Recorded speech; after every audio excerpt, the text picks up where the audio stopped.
Dolores Cannon, depuis plusieurs jours, s'est affiché devant moi, que ce soit au réveil ou le soir avant de me coucher, avec un sourire.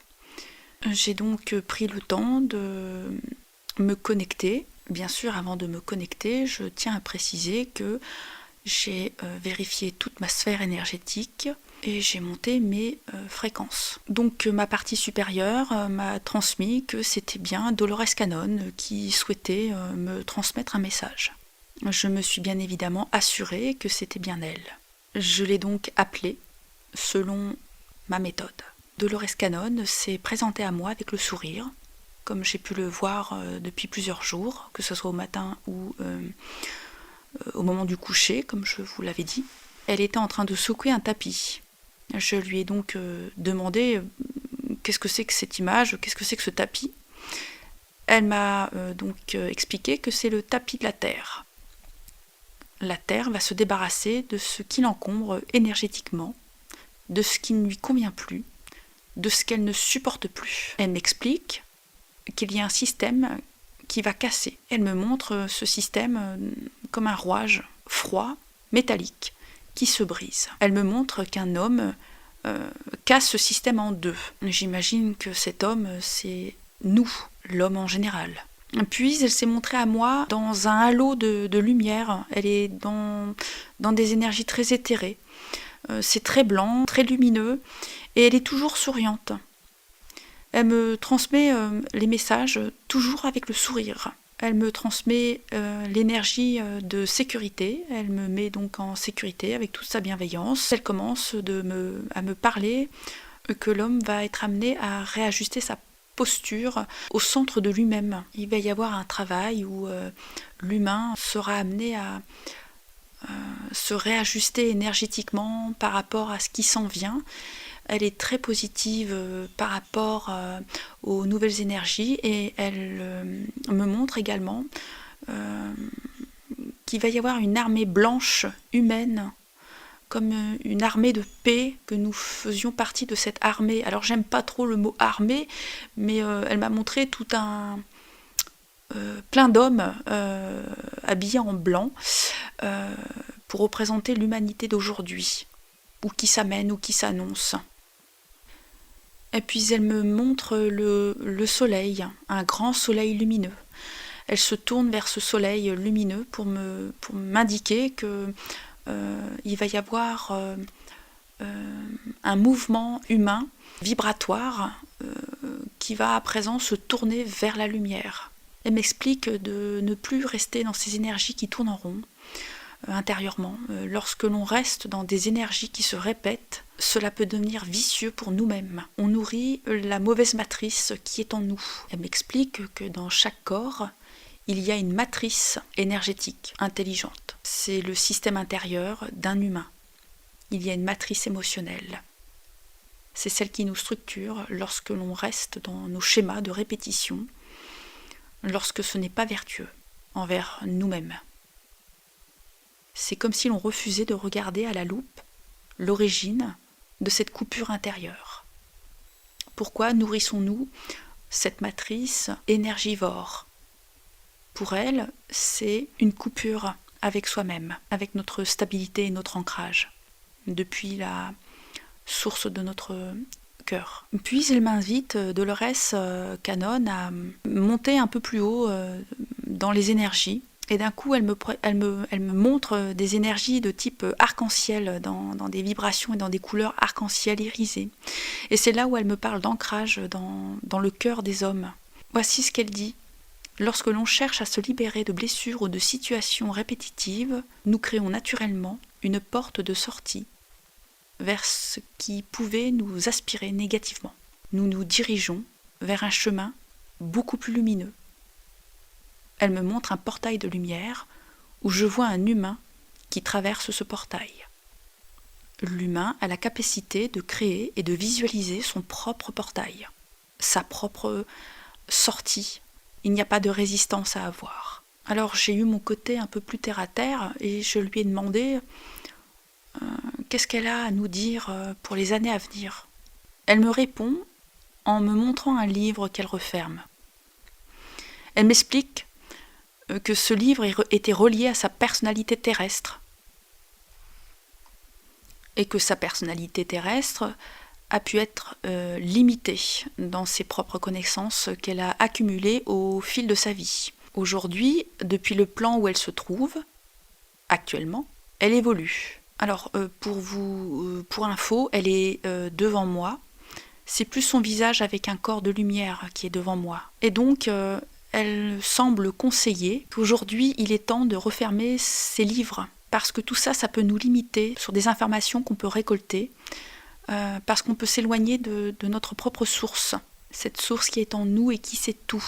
Et donc, pour les années à venir, beaucoup de personnes vont faire tomber leur propre acquis, leur conditionnement depuis l'enfance ou depuis une situation éprouvante qui a pu nous maintenir dans une forme d'énergie de répétition. Cette zone limitante qui peut malgré tout nous rassurer parce que nous sommes dans un espèce de cocon intérieur, elle explique que ça prend trop de place en nous et que du coup on n'a plus notre place véritable. Elle conseille pour vivre l'instant présent en adéquation avec l'élévation de la nouvelle Terre, parce qu'elle me montre l'image d'une Terre nouvelle qui sort de notre propre Terre actuelle que l'on peut connaître.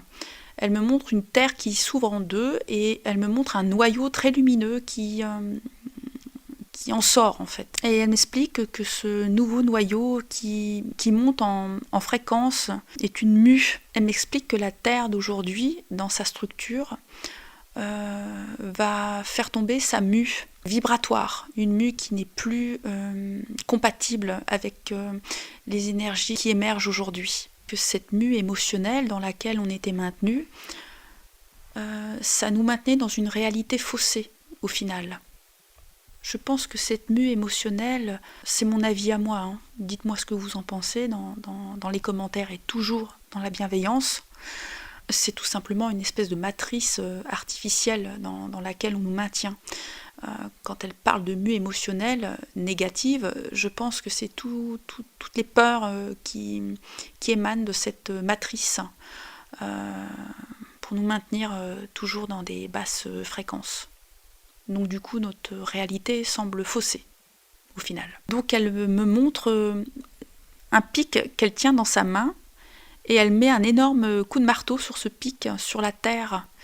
Et elle m'explique que la Terre va s'ouvrir en deux. Que toute cette croûte, cette accumulation de matériel, je vois, c'est une énorme boule de lumière bleue, bleu ciel. C'est très beau. Cette nouvelle Terre, il faut la visualiser vibratoirement, très bleu ciel, très rayonnante.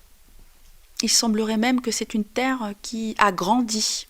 Elle serait plus grande que cette Terre sur laquelle on se trouve actuellement. Il va y avoir une densité structurelle qui fait qu'elle sera plus grande. Cette nouvelle Terre porte en elle un noyau central. J'ai l'impression que le noyau central qu'elle me montre, c'est un cristal très puissant. Il va vibrer très fortement. C'est cette vibration de ce centre-là, de ce cristal qui va faire tomber les structures de ce qu'on connaît aujourd'hui. Et elle m'a expliqué que c'était atomique. Eh bien, cette Terre que nous connaissons va accoucher d'une autre Terre. Mais c'est comme si son ventre s'ouvrait et il y a cette nouvelle Terre qui est arrivée. J'espère me faire comprendre dans ce que j'ai pu recevoir. Puis elle aborde les êtres exogènes à polarité négative. Elle m'explique que ces êtres-là sont enfermés dans un système de répétition lourde. Leur système est construit d'une manière où les énergies sont à contresens, à l'envers, comme un vortex à l'envers, voyez, voilà, qui n'est pas dans un sens, qui n'est pas dans le même sens que le nôtre, qui s'en vient, qui s'amène. C'est une énergie qui est à contresens par rapport à l'énergie de la nouvelle Terre. Ce sont comme deux énergies opposées. Pour vous montrer ce que je perçois, c'est le système négatif énergétiquement tournerait à gauche, dans le vortex, et le système de la nouvelle Terre tourne à droite. Voilà, donc bon. Et donc du coup, ça peut provoquer un espèce de court-circuit. Et ce court-circuit va faire exploser, faire tomber déjà à titre individuel notre propre plafond de verre, où on se sent limité, où on n'ose pas, c'est ce qu'elle m'explique, et ça va tout faire exploser, et du coup on retrouvera notre propre place. Ça va être beaucoup plus simple, beaucoup plus facile d'être lié à soi en fait. Elle conseille de procéder régulièrement à des nettoyages énergétiques. Ça peut passer par des libérations ou des soins que l'on s'accorde par différents biais d'outils. Plus on avancera sur notre chemin de libération à titre individuel, à notre rythme bien sûr, et selon nos compréhensions et nos prises de conscience que l'on peut se faire de nos insécurités, eh bien nous refermons ce livre qui est en nous. Voilà, c'est ce qu'elle m'explique. Lorsque l'on se libère, on ferme un livre. Parce que ce livre, c'est toute l'histoire de notre être incarné. Elle me montre également tout ce qui est transgénérationnel, tout ce qui est programmation. Tout ça, c'est dans ce livre qui est en nous, qui va se refermer. Elle explique qu'il y a encore beaucoup d'entre nous qui n'ont pas encore pris leur place à l'intérieur de soi, mais que cela est en cours. Elle m'explique qu'avec ce changement énergétique en cours, on sera tous poussés à aller vers ces retrouvailles en soi.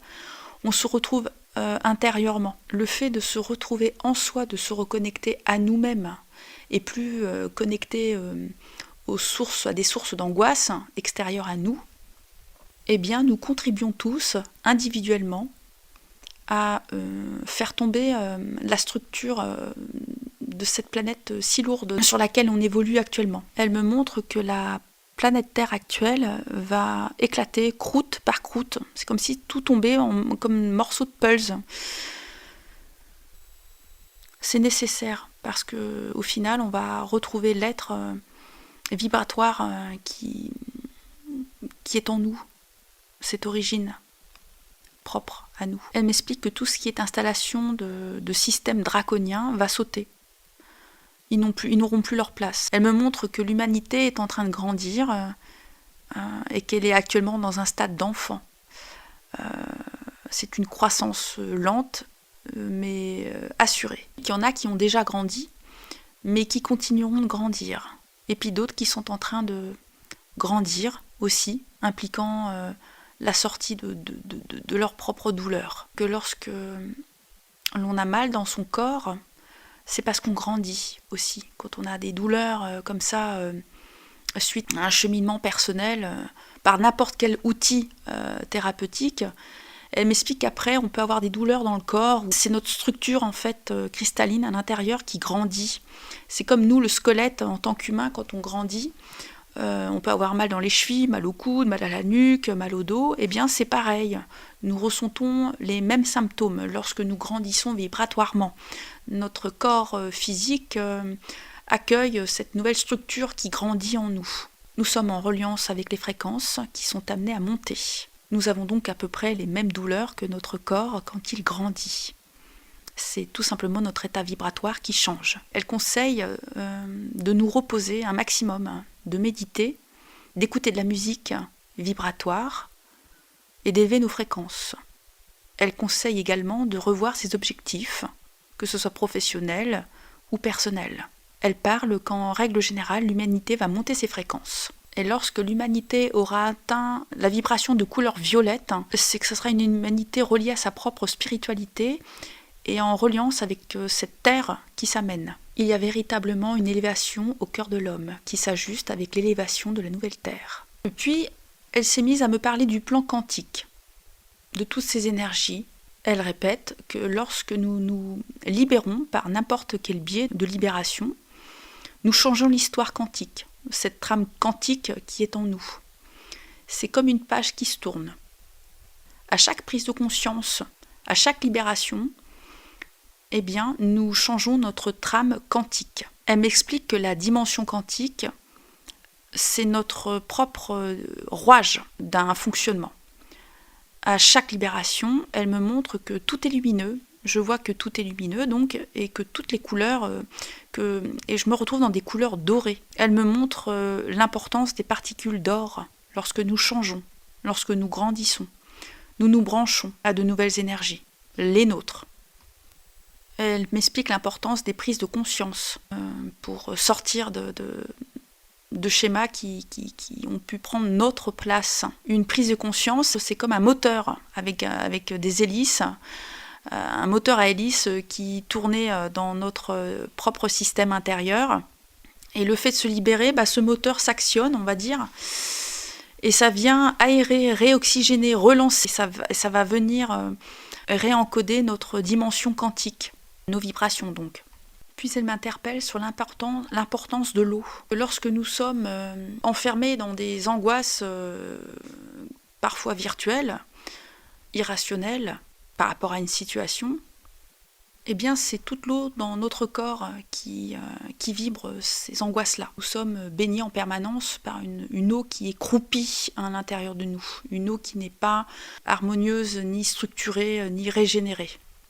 Mais dès lors que notre cœur se libère, eh bien, ce petit moteur à hélice va venir réoxygéner cette eau, la faire respirer, la rendre vertueuse. Parce que nos organes, nos cellules sont baignés en permanence de notre eau en nous. Lorsque nous changeons notre état vibratoire, nous changeons et nous récupérons notre trame d'origine. Il y a l'importance d'engrammer, de se réencoder par la lumière, par l'eau et par nos intentions. Il est important de prendre conscience que nous sommes des êtres certes terrestres, mais également des êtres quantiques. Nous portons les deux dimensions. C'est ce qu'elle m'explique pour le moment. Lorsque nous sommes conscients de ce que nous portons ces deux dimensions et qu'elles sont interreliées, c'est notre pouvoir créateur. C'est cette puissance-là qui est permanente. Et elle rappelle que c'est cette puissance créatrice qui est en nous, cette puissance de nos pensées, de nos intentions, qui met le système négatif à rude épreuve. Ce qu'elle veut dire par là, c'est les structures négatives installées sur le plan terrestre. Il est important de boire de l'eau, mais de la bonne eau, si je puis dire, parce qu'ici, l'eau sur notre plan terrestre, elle manque de vibration, elle est comme éteinte. Il va falloir passer par notre pouvoir de pensée créatrice et de projeter sur l'eau que l'on boit l'amour. Elle donne un exemple que par l'intention, vous pouvez mettre votre eau dans une bouteille en verre, la placer sur votre cœur et visualiser votre cœur comme un grand soleil qui vient réorganiser la structure cristalline de l'eau. Par l'intention, vous pouvez également placer une bouteille d'eau au soleil et au moment de la boire, vous pouvez secouer la bouteille. Il est question de réénergiser l'eau, la réoxygéner. Lorsque je demande à Dolores Cannon si elle a un dernier message à transmettre, elle est toujours souriante envers moi et transmet l'info qu'il est important de se mettre dans ses propres sécurités, ce qui implique un changement de paramètres intérieurs, c'est-à-dire démonter des croyances, se libérer de situations ou de blessures qui nous ralentissent dans nos énergies, dans notre avancée personnelle et notre reliance à la source. Il est important de retrouver sa place, à notre rythme. Elle m'explique que tout ce qui est rejeté par la Terre ou par les autres planètes, c'est automatiquement récupéré dans le cosmos. C'est transporté et transmuté. Il y a une intelligence énergétique dans le cosmos. Il y a cette énergie d'harmonie. Elle conseille de pratiquer la méditation pour se reconnecter au Créateur que nous sommes. La Terre aujourd'hui se libère de structures qu'elle ne supporte plus. Elle grandit. La sphère terrestre prend un plus grand diamètre. Et elle me remontre que la Terre est en train de craqueler de partout parce qu'il y a cette nouvelle Terre beaucoup plus grande qui émerge en énergie. Elle va vraiment changer ses vibrations et sa densité, des densités beaucoup plus élevées. Au centre de cette nouvelle Terre, elle m'a montré qu'il y a un arbre géant qui pousse. C'est un arbre qui est relié à la divine matrice. Cette nouvelle Terre sera stable. Et je vois les branches de cet arbre immense. Les branches partent jusque dans le cosmos. Et elle m'indique que Nous serons tous reliés à nos familles vibratoires. C'est très beau. Elle me montre que la nouvelle Terre recevra en ligne droite tout ce qui vient de la source. C'est comme un arbre cosmique qui se présente à moi. Cet arbre cosmique, ça peut être aussi cette nouvelle généalogie qui nous relie tous ensemble, nous, chers humains que nous sommes. Et nous sommes bien au-delà parce que je vois les branches qui vont dans tout le cosmos. C'est vraiment cette grande famille que nous sommes est unique parce que nous venons tous de cette source divine. Elle parle également de veiller à notre ancrage avec ces vagues d'énergie, veiller à bien vous ancrer à chaque montée de vibration parce que ça peut déstabiliser. Elle m'explique avec cette nouvelle Terre qui s'annonce, qui a déjà commencé, il y aura de nouvelles choses qui vont apparaître. Elle me parle donc qu'une eau, il y aura l'émergence d'une eau beaucoup plus pure. Elle m'explique également que les hommes construiront leur maison autrement et qu'aujourd'hui, elle nous représente aujourd'hui comme un capitaine sur notre propre bateau et que si on est bien ancré, et que nous sommes solidement attachés à notre gouvernail, si je puis dire, il peut y avoir des tempêtes et des marées terribles, des grandes vagues, eh bien, tant qu'on est ancré, eh bien, le bateau ne va pas se renverser. Voilà. Restons bien ancrés. C'est comme pour éviter la noyade. Elle me montre un soleil énorme qui s'amène après cette tempête de vagues. Sûrement de vagues énergétiques, que ça soit mondiale ou intérieure, et que toute cette grande vague, ce grand soleil qui s'amène, sera, on va dire, l'annonce que le passé sera rangé, que tout ce qui nous contrôle fera partie déjà du passé. Il n'y aura plus de lien avec cette terre sur laquelle nous évoluons, nous serons à présent en lien avec des êtres beaucoup plus élevés. Je vois à présent Dolores Cannon dans une tenue blanche, très éthérée, très légère, et elle me montre qu'elle a une fraternité tout autour d'elle, et qu'elle m'explique qu'elle est venue simplement déposer une clé sur son plan incarnatoire. Elle nous demande également de déposer notre clé sur cette terre qui s'amène. Elle m'explique que nous avons ce potentiel de déposer chacun dans notre domaine qui nous est propre, de déposer une clé vibratoire pour qu'elle soit transmise aux générations futures. Une clé ouvre bien des portes à d'autres dimensions, à des prises de conscience également. Les clés que nous allons y déposer, c'est l'histoire de la nouvelle Terre. Puis elle me reparle de ces êtres involutifs où elle m'explique qu'ils vont rester collés dans leur propre structure, qu'ils ne vont pas suivre. Elle répète, ils ne vont pas du tout suivre ce qui s'en vient. C'est impossible. Ils vont pas tenir. La Terre se libère, mais ça fait partie de son programme. Elle pousse comme un arbre. Elle est dans son intelligence qui est encodée, en fait. C'est son propre programme d'élévation de fréquence. C'est pour cela qu'il est important de prendre soin de nos énergies, pour ne pas être trop remué. Elle insiste sur le fait que si on grandit spirituellement, ça fait tomber nos propres croûtes. Donc, quelque part, on sera en lien avec ce que la nouvelle Terre est en train de faire. Elle insiste sur le fait de lâcher nos peurs, les peurs du futur. Ce qui s'amène ne va pas tenir. Ce que les involutifs sont en train de mettre en place ne va pas tenir. Et elle m'envoie une image ça m'a fait un peu rire, de mettre le feu à nos insécurités. Voilà, toutes nos insécurités vont partir ensemble. Puis je lui ai demandé si elle avait un conseil à nous transmettre pour vivre au mieux les vibrations soudaines qui montent d'un coup. Eh bien, elle m'a proposé une méditation. Donc j'ai canalisé une méditation de Dolores Cannon. Cette méditation, vous la trouvez en deuxième partie. Donc Dolores Cannon est repartie avec le sourire plutôt sereine.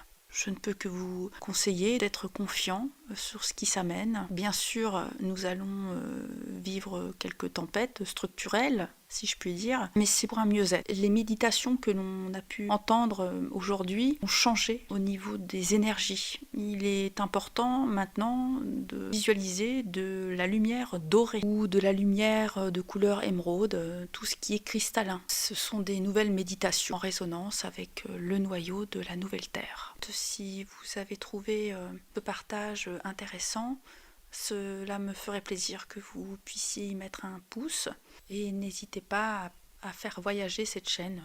Je vous remercie et je vous souhaite une bonne méditation.